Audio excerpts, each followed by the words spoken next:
everybody and welcome back to the United Stand. On today's show, could Manchester United go for a quick fix? Reports coming out about Conor Gallagher wanting the Manchester United move and Manchester United eyeing up João Gomez once again. Some more details coming out on that. But then also there's another report saying that Ineos wants to be patient. So maybe Rúben Amorim wants some depth, but Ineos are like, Rúben, just be patient. We are going to get you the top creme de la creme of the midfielders in the summer. And Manchester United right to be patient. I mean, there's some good sources here detailing stuff about Conor Gallagher, detailing stuff about João Gomez, detailing how there might not be any January transfers whatsoever. So we're going to unpick that and go through it together. Also a little bit of a transfer boost when it comes to Elliot Anderson. Some interesting stuff about Romeo Lavia from Chelsea. A new left-back target is being reported as well over from the Bundesliga, which we obviously cover on That's Football, the sister channel to the United Stand, talking all things football in general and across Europe, and Bundesliga is there every Friday when the league is up and running.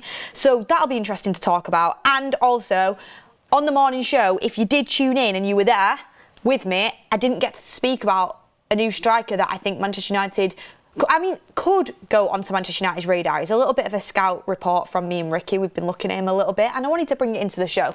So I'm going to talk about that as well. Thank you very much for joining me, everyone. I really do appreciate you being back with me on the morning show and on the afternoon show as well. But good job, there's loads to talk about and I love talking to you guys. So smash a like, anything you want to talk about, get your super chats in, get your comments in. I will come to you all and let's make it an interactive show. How are we all feeling?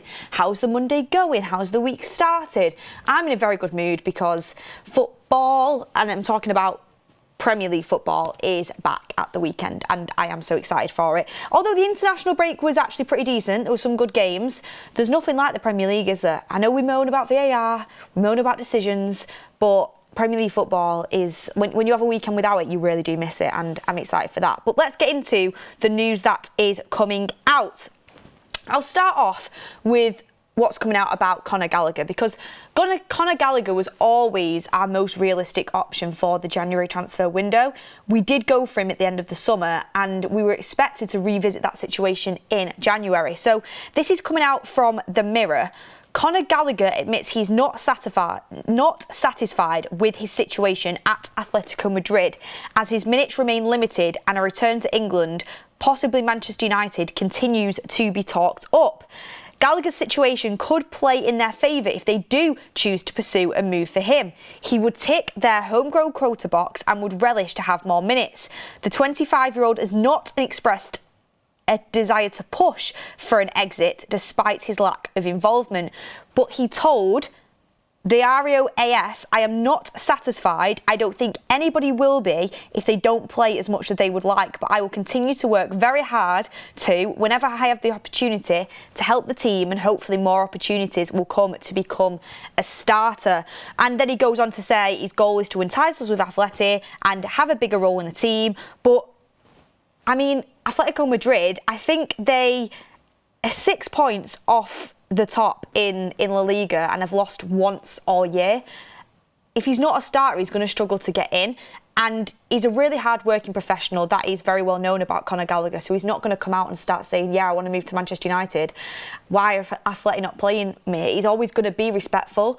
And that's maybe another reason why Manchester United have been attracted to him in the past, is because of his attitude, because of his work rate. But he really does want to push to try and go to the World Cup. And Manchester United, if they're trying to get a cut price deal, and he does push a little bit inside Atleti, internally, not to the outside world, because as I said, he's the type of professional that I don't think would do that. If he does sit down with them and say, you know, look, Manchester United are here, they've got an offer on the table, maybe a loan option to buy, Atleti might consider it, especially considering he's not really a big player for them. He's a bench player, and Manchester United have shown previous interest. Rúben Amorim has said that he would want Conor Gallagher at Manchester United, or else he wouldn't have tried to go for him in the summer. So Rúben Amorim has approved it. If we get into a desperate situation, which some might argue we already are in terms of our midfield, we might try and go for that move. And even though, and I wanted to bring this in at the same time, Rob Dawson from the ESPN, who we've had on the channel multiple times, a really good journalist, has just put out, Manchester United have no plans to add to Rúben Amorim's midfield options in January. The club are determined to hold out until the summer when they will be able to pursue their top targets. Even though that has come out, I'm sure that is the brief. In an ideal world, Ineos would rather save their money, be patient. Sergeant Ratcliffe, on record, has said we would rather walk to the right decision than run to the wrong decision. And I understand that approach in certain scenarios.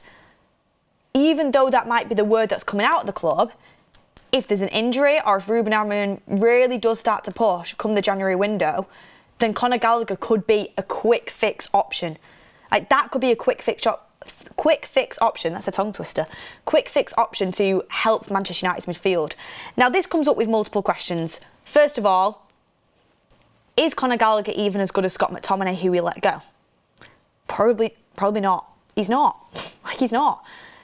Conor Gallagher would not be top of my list. I'd take it as a squad option, but I don't ever see him become a starter at Manchester United. So I'm sort of in Ineos' camp here. Rúben Amorim, in a way, might want depth, he might want options, especially if Kobbie Mainoo does go on loan, which is what we were speaking about this morning. He's going to want options there. He's not going to want a thin squad. No manager does.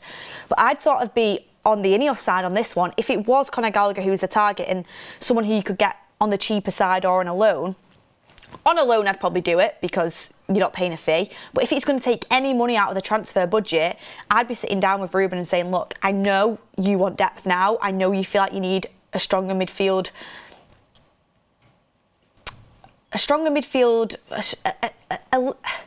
How would you put that? Some stronger options in the midfield to pick from for the rest of the season. However, look, if we spend this money now, we're not going to be able to put as much down on the table for an Anderson or a Belabor or a Wharton or these top players that we really want to get you in the summer. So that's the conversation that I can imagine is probably going to end up happening at Manchester United. We could go for a Conor Gallagher in January. But is he going to be a starter for you?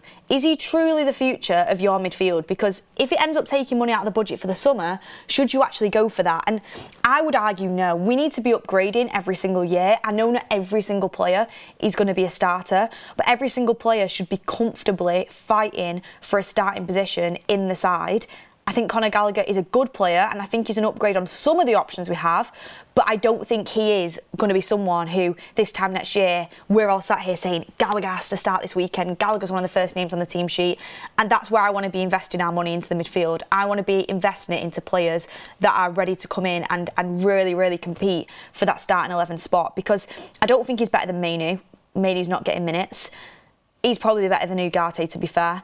But I mean, thinking back about it, we sold McTominay and brought in Ugarte, and I think I was in favour of it at the time. And I'm not saying I'd go back in time, but if I could, I think McTominay would be so good in this Rúben Amorim midfield. I really do.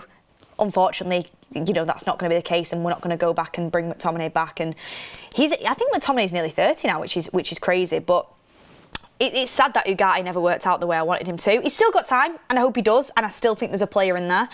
But we need to be bringing real upgrades in my opinion. So I don't want us to go for Conor Gallagher, but I won't be surprised if we do, considering we want to save as much money as possible for the summer. I think that report from Rob Dawson, Manchester United have no plans to add to Rúben Amorim's midfield options in the January. They are determined to hold out till the summer when they will be able to pursue their top targets. I think that's permanent. They don't want to bring in any permanent transfers where they're going to have to lay out quite a bit of money.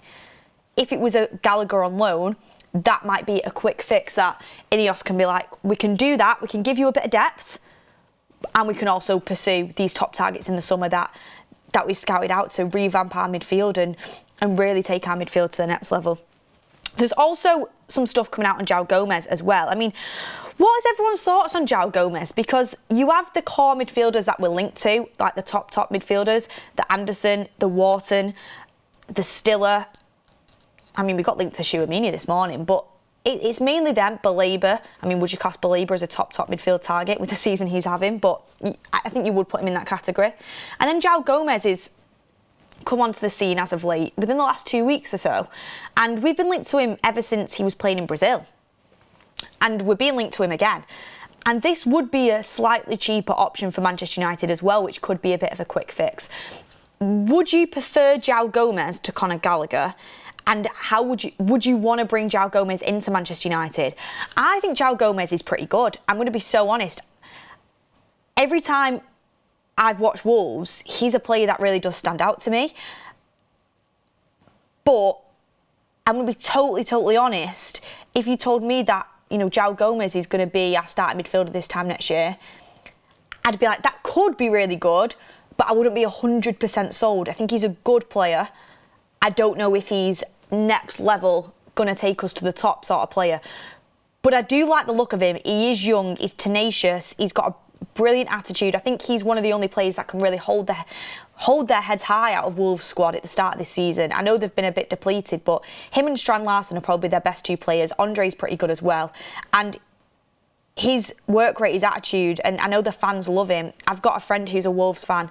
It's called Dazzling Dave, actually. He's got his YouTube channel. And he really likes João Gomez. He likes everything about him. Is that somebody you'd want to bring to Manchester United? Is he of the level of what we would need? I mean, someone's just put in the chat, wouldn't touch Gallagher with a barge pole. Gomez over Gallagher for me. I would absolutely go with Gomez over Gallagher. Even though Gallagher has played at a higher level, I think Gomez just has a higher ceiling for Manchester United of what they need. But this is what's coming out from the Daily Mail. And the Daily Mail, you have Nathan Salt and Chris Wheeler who do these confidentials, and two really good journalists that I know and respect a lot. And there was definitely something in this. If these guys are reporting this, there is absolutely something in it. I know it because I know them, and I know they won't report anything that is loose. They will have some sort of insight that there is true links to João Gomez. So this is what is been put out a little bit earlier today. Manchester United would have to pay around €50 million, 44 million if they want to secure this January signing of João Gomez. And this is according to Portuguese report. So this is coming in from Record Portugal, but they've included this report into their confidential because they've got a little bit of information on it as well. So Manchester United would have to pay around €50 million, 44 million pounds if they want to secure the January signing of João Gomez.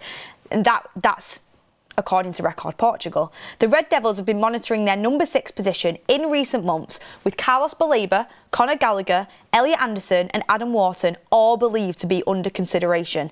I mean, I don't see Conor Gallagher as a number 6. I mean, all of these are like 6s/8s, aren't they? But as the Daily Mail Sports Manchester United Confidential revealed last week, the Wolves midfielder João Gomez is also being monitored.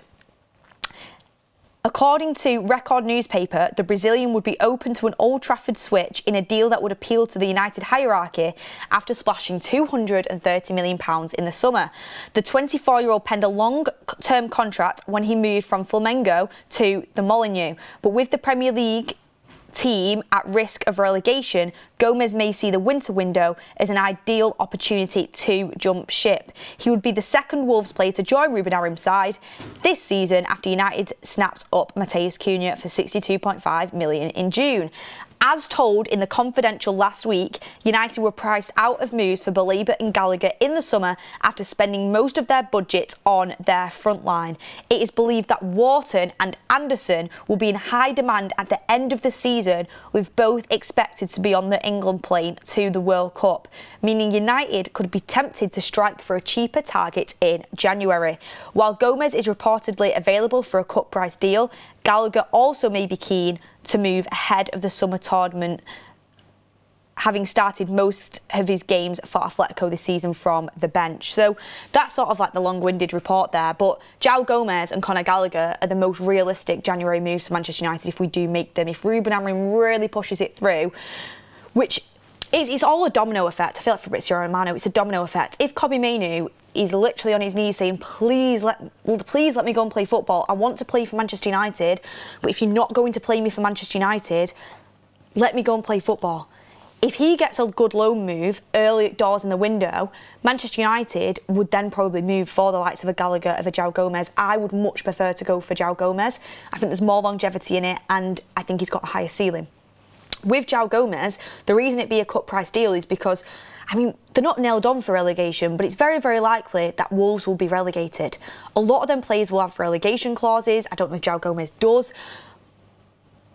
But if they don't have relegation clauses, Ben Jacobs told us on the show last week, Wolves are very understandable of their players' situations. They're not a club that's going to be like, you can never leave, you can never go anywhere.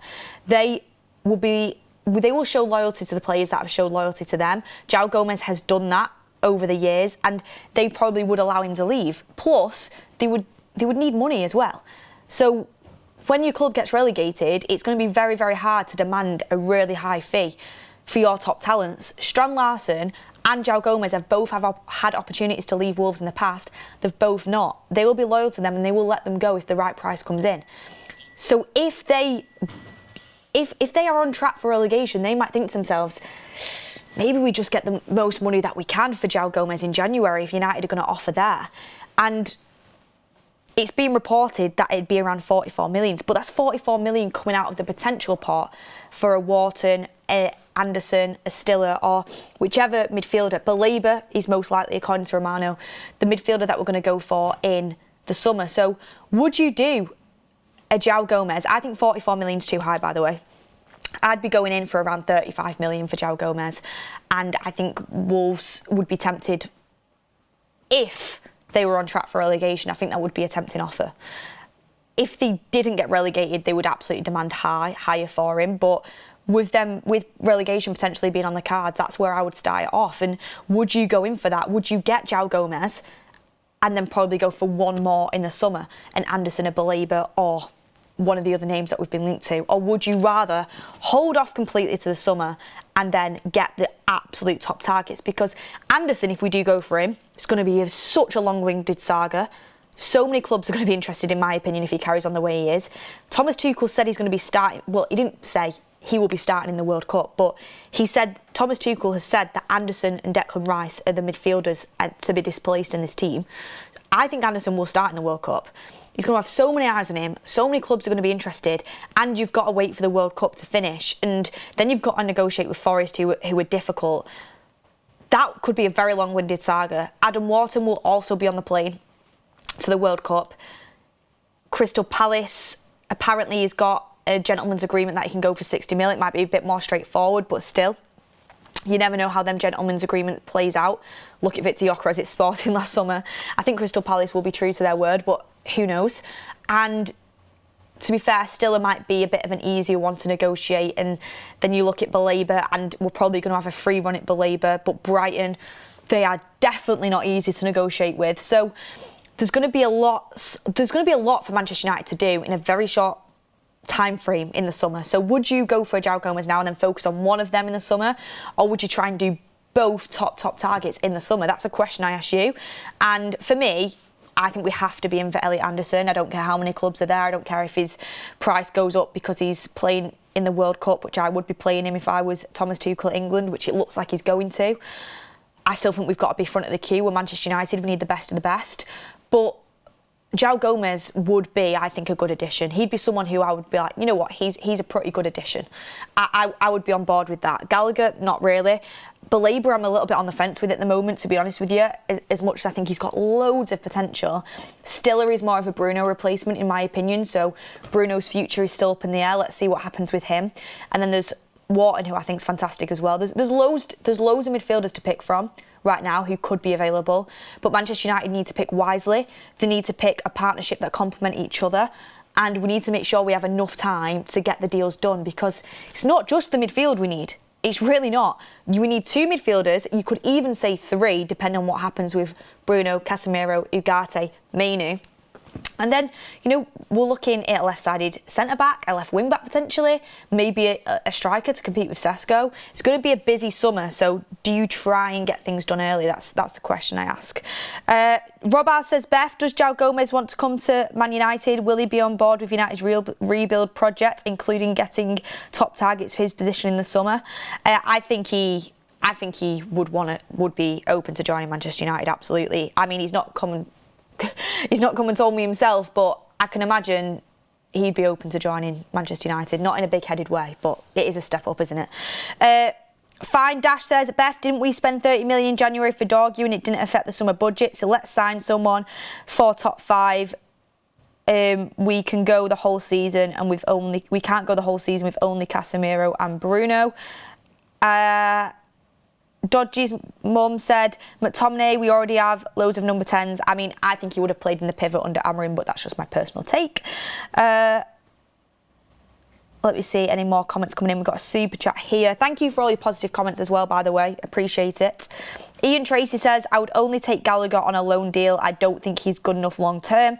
I'd definitely take Gomez ahead of him. And I've just liked your super chat, Ian Tracy, because I absolutely do agree with you. I think João Gomez has got a lot more potential for Manchester United in this team. Interesting as well, just a little bit of a boost for Elliot Anderson as well. Man United and former club Newcastle United are the 2 clubs with a strong interest in Elliot Anderson. Forest will not consider a sale of the England midfielder under any circumstances in the January window, and that is coming out of the Telegraph. So at the moment it's looking like a battle with Newcastle. They already have the relationship with him. I'm pretty sure he's a Newcastle fan. You'd have to double check that. So that would be a little bit difficult. But you look at Man United, it's fresh, it's a new challenge, and you're coming in to start. Absolutely start every week. Like, you will be starting every single week for Manchester United. And United currently are definitely in a better position than Newcastle to get Champions League football. Newcastle United, not at the best start to the season, not in favour of getting Champions League football, and they have a really strong midfield already that it would be very competitive to get into it. Joe Linton, Tonali, Bruno Guimaraes. So as much as Newcastle, people might think just straight off the bat Newcastle might have the upper hand, I actually don't think that. I think Manchester United would lead that race, just like we did with Sesko, just like we did with Mbeumo, even when we didn't have Champions League football and they did. I think with Anderson, because I'm pretty sure he's a Newcastle fan, it'd be a bit more difficult, but we could have Champions League football to offer, and Ben Jacobs said that that's really important to Elliot Anderson. He wants to go and play European football, so hopefully we can be at the front of that race. But I actually do think way more suitors will come to the table in January, not in January, in the summer, because I think he's going to if he keeps going this season the way he is, I think more clubs will come to the party, and if he impresses in the World Cup, which the way I think he will, then even more clubs might come forward. So I think it will be difficult. Luke Hayden says, centre mid, CDM, 3 centre back, striker, goalkeeper, left wing back, right wing back. Not much then, really. Not much. Sounds like, when you go into the shop and you think you only need one thing, and the next thing you know, your list is like all the way down to the floor, and you're like, I can't believe that this is what I've got to go and get. But that's what Manchester United are like right now. You do have to think. I think CDM times 3 is maybe a little bit much. I think 2 or 3 midfielders, a centre-back, a striker, and a left wing-back a priority right now. Jamie Coote says, glad we are talking about Gomez. Been banging on about him for a while now in the chat. Well, thank you. You put you in line to be a scout for Manchester United. We have been linked to him for quite a while. Robaz says, I heard Anderson has ambition to go back to his childhood club, Newcastle. I'm hoping this is just a rumour. There was a few rumours about it, but I think if United approach this in the right way, we could lead that race. Culture Spot says Sesko was 3rd or 4th choice for most clubs except Arsenal. Anderson is top billing in comparison. Thank you everyone for getting your comments in. I just wanted to bring up actually a left back option. Actually, do you know what? First of all, I'll just kind of finish on the midfield. This came out from Mark Ogden earlier, and I just wanted to mention it. Sources have said that United rejected Chelsea's offer for Romeo Lavia as part of the deal that saw Alejandro Garnacho move to Stamford Bridge, ultimately for 40 million, due to concerns over the 20-year-old's fitness record. I mean, I'm glad we did reject that. When Lavia was at Southampton, I rated him so highly, but his injury record is a joke. So I'm glad that United didn't once again fall for Chelsea trying to offload an injury-prone player onto them. Don't get me wrong, I rate Mason Mount so highly. I think we're a better team when he plays. But I think we did get hoodwinked a bit with his injury record. With Lavia, we rejected that deal and we got the 40 million for Garnacho, which I think was a good move. And Lavia is definitely a good player, and he was so exciting at Southampton. I was jealous when Chelsea got him, but his injury record is so bad, and it's a shame. But it was interesting that United were kind of offered that and we rejected it. So on to the left back that Manchester United could be going for. So Nathaniel Brown. So it's coming out that Manchester United are reportedly battling Arsenal and Real Madrid to complete the signing for a quick Bundesliga defender. And this is Nathaniel Brown. So he plays for Frankfurt. He's 22-year-old and he is a left-footed left back. According to a fresh update from Bild, Manchester United are in the mix to sign Brown from Frankfurt, but Arsenal and Real Madrid are providing stiff competition. He's said to be on their radar as they eye up fresh faces in 2026, with the German left back a new target for the Red Devils, who is valued at £56 million. Do you know much about Nathaniel Brown, and would you bring him to Manchester United? First and foremost, I'm happy we're looking at left backs / left wing backs. Ben Jacobs has said on the show for quite a few weeks now, and I'm excited to have him back on I think it's Thursday this week as well. I'm excited to have him back on because I can ask him about this and ask the links to Nathaniel Brown, who is a young up-and-coming defender who's playing really well in the Bundesliga for a really good team in Frankfurt. I mean, Ekatike came over from Frankfurt and he's absolutely balling out. I wish we'd bought Ekatike. No offence to Sesko, I hope he comes good in time, but Ekatike seems like the absolute top one that's come in from a striker signing that's come in the summer. I think Ekatike really does look like the best of the talents that have come in from the Bundesliga. So, of course, it's a different position and everyone's different, but that's an exciting thing that he's playing really well for a good team in the Bundesliga. And it's also exciting that Manchester United are actually looking for a left back / left wing back, because all that basically Manchester United, as well as the midfield, are targeting that left side of the defence. Left-sided centre-back, left wing back, however you want to dress it up. We know that Rúben Amorim likes his players to be quite versatile. We are looking in that area, and thank God, because we need to make sure that side of the pitch is as strong as the right-hand side. I still think the right-hand side probably does need another addition, but the left-hand side, you've got Luke Shaw and Lisandro Martinez, who are super injury-prone. Dorgu, who is really young and a bit raw. You've got Harry Amos on loan, who hopefully can come in and do a good job eventually if his loan carries out the way that he's going, where he's doing really well and improving every week. You've got Diego Leon, who is working his way up, a young player that's come in and is playing mainly in the academy right now, but had a few appearances on the bench for Manchester United. But we don't have really strong nailed-on starters on that side, in my opinion.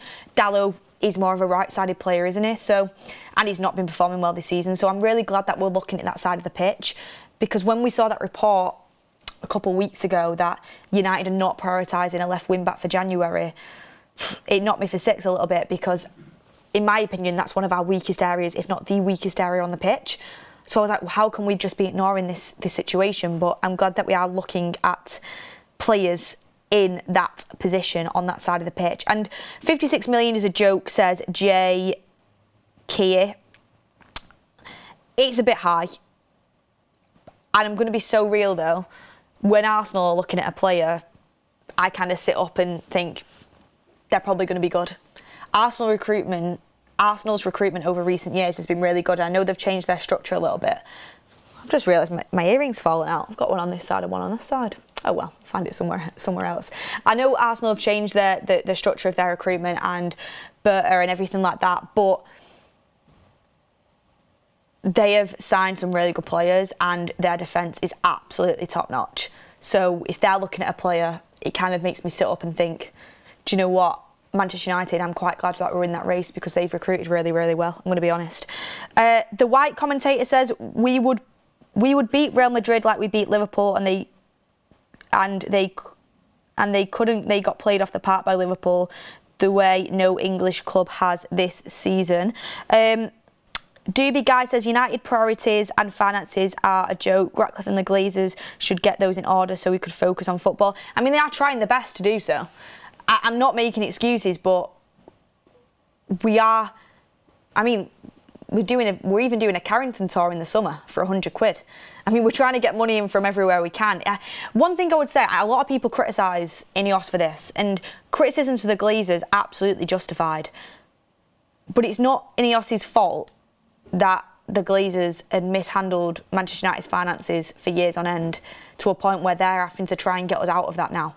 They are trying to clean up a mess that has been made for a decade, if not longer, and just keeps worsening. So they are trying to get us out of that hole financially, and it's starting to work. But the Glazers did years and years of damage to our finances, and Ineos are trying to clear that up. Ash Young says, hi Beth, John Percy, Tier 1 for Forest in the Midlands, Daily Telegraph, is saying no clauses in Anderson's Forest contract, 100 million plus. Yeah, again, I don't want to speak out of turn here, but Tier 1 for Forest in the Midlands in the Daily Telegraph, do you think there's potential that Nottingham Forest have briefed him on that? Because from Nottingham Forest side, they're going to want it put out there that it's 100 million or nothing and we want a massive, massive price. They're not going to be putting it out there that there's some sort of clause that you can maybe get Anderson out for cheaper. It's like with the Gibbs-White contract situation. Nobody knew he had a release clause. And Ben Jacobs hasn't said that Anderson's got a release clause. He didn't say. It's not a release clause. It's a way that you can... Certain things can be done to get Anderson out for cheaper based on his contract. It's not an out-and-out release clause. But with Gibbs-White, that wasn't publicised either. Nottingham Forest are not going to be willingly putting the message out there that, hey, if you do this and this and this, you might be able to get Anderson out of here for £70 million or £60 million or whatever it is. We don't actually know that because that information's not out there yet. Nottingham Forest are going to be wanting to put out there it's 100 million or nothing. So Tier 1 and respect him as a journalist, absolutely. But if his information is coming from the club, they're going to want a certain message being put out there, is the way I would put it. You've got a couple people in the comments talking about recruitment. I mean, Brighton's recruitment is miles better than Arsenal's. I mean, Brighton's recruitment is fantastic, but I've spoken about it multiple times. I would love to incorporate some of Brighton's recruitment into our recruitment, but also at Brighton you get way more time, way more patience, there's less risk, and all of them things do have a factor as well.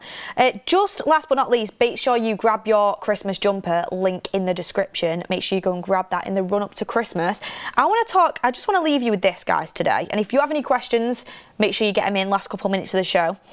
So Ricky messaged me this at the weekend and I thought I'd bring it up to you guys. He messaged me, Ireland needed 2 wins to guarantee a playoff spot. They won 2-0 and 3-2, and Troy Parrott scored all 5. Had my eye on him for a while. So Troy Parrott is an Irish professional footballer who plays as a forward for the Eredivisie club AZ and the Republic of Ireland national team. He's 23 years old, and I just find it really, really interesting because if you watched him for Ireland, he's fantastic. And I know that Eredivisie isn't always, you get players from there who look amazing and then you come to the Premier League and sometimes they don't do as well as what you would think. It's not a top 5 league, but he's 23 years old, he's a centre forward, and he's doing really, really well.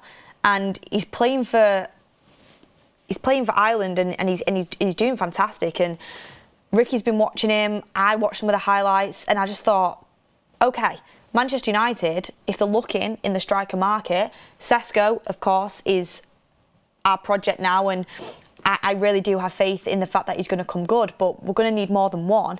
He's someone that I think should be on our radar based off, I'm not saying go and sign him based off the fact I've watched 2 sets of highlights from international football, but he's someone that Ricky's been looking at for a while, and if you look at what he's been doing and his trajectory, really does look like an exciting prospect. So he's someone that I would look at for sure, and there's been no links out there, no news reports saying that Manchester United are looking at Troy Parrott, but he's someone that you could maybe look at and get for quite a good fee. And I think when Manchester United aren't blessed with loads of money to go and spend on another striker, and you want competition between your two strikers set to go, and whatever striker's coming in, he could be someone to look at. So yeah, just keep an eye on that a little bit. A lot of people talking about the fact he played for Spurs. Did nothing. You know, some people, funnily enough, don't just come in and start smashing the goals in straight away. Sometimes you need a little bit of time to adjust. Sometimes when you're young, you know, you need a couple loan spells. That happens. I mean, players go on loan or they're not firing, and then they come back and they do really well. Look at Ekitike now. He's smashing it at Liverpool, and I think he looks like a top player. That wasn't always the case for him. He's gone through multiple different stages of his career, and he's still young, and now he's finally hitting them heights, and he'll probably hit even further heights. Not every player just comes onto the scene and starts scoring 20 goals a season. I'm not saying Troy Parrott is the be-all and end-all, but I think he's someone to look at. When he's doing what he's doing currently, I think he's someone to at least, you know, keep tabs on, a little bit of a scout. So yeah, let me know your thoughts on that if you did end up watching the international football. Parrott is on fire, says Aaron G. Few Irish probably in the chat. Chasing Penelope says Salah didn't do much at Chelsea, did he? Exactly. Salah at Chelsea, De Bruyne at Chelsea, and both of them ended up going to City and Liverpool in later parts of the career after they went to Wolfsburg and Roma, I think it was Salah was at, and they came and smashed up the Premier League in the last decade, and two of the best players in the Premier League. So not everybody gets off to an absolute cracking start, but you learn along the way, and some people are late bloomers. I'm not saying he is the answer, but he's someone to take note of for sure. Anyway, guys, that is the show. Smash a like on the video if you're not already. We have so much to talk about today. Would you pay that much for a left-sided defender in Nathaniel Brown? 56 million is a lot. I think you could get him for way cheaper. I'm just going to be totally honest. I think that's coming out of build, but I think if you look at his profile and you look at deals that the Bundesliga have done in recent years, he's 22 years old, and